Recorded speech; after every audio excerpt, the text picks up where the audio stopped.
Well, if you gazed off to the east and northeastern sky, you saw the full super beaver moon, whether it was last night or even tonight. Always neat to see it when it rises or even when it sets, because from our perspective, it looks even bigger coming up off the horizon. There's a nice shot from Warren Fault in Jolly View, and here's a nice shot from Kenneth Johnston this evening as the full moon was rising at Afton. Let's take a look at a cool shot as well. These are ginkgos, and that's a red maple, and a nice shot there from Margaret Johnson.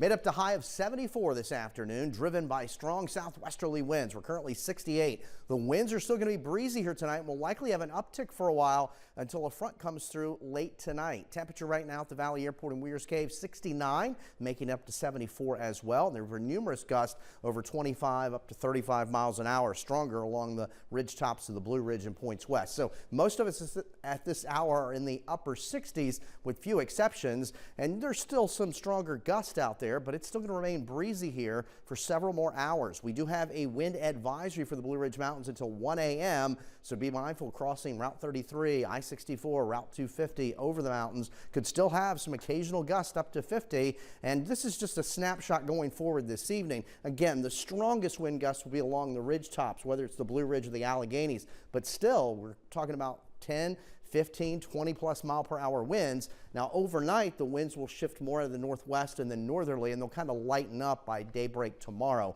Temperatures overnight will range anywhere from the upper 30s to mid 40s across the region, and no 70s here for Thursday. We're talking about numbers in the upper 50s out to the west and generally in the low 60s across central Virginia. So a little bit more seasonable here for Thursday and Friday.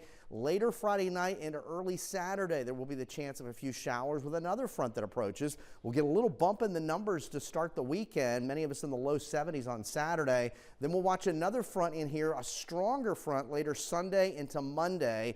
There could still be some rain with that, but the prospects for rain are not all that great in terms of amounts. Generally, most of us are going to see a quarter inch or less across the region. We hope that maybe will change, but right now it doesn't look that great in terms of rain.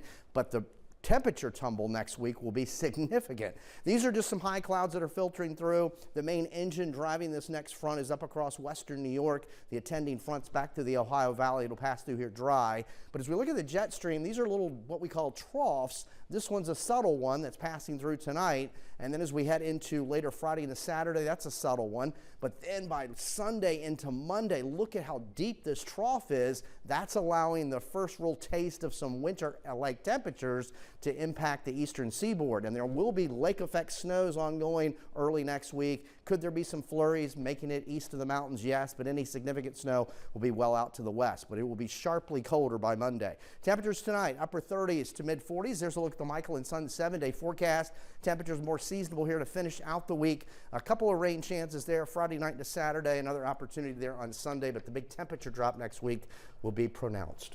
All right. Yes, it will. Bundle up. We'll close.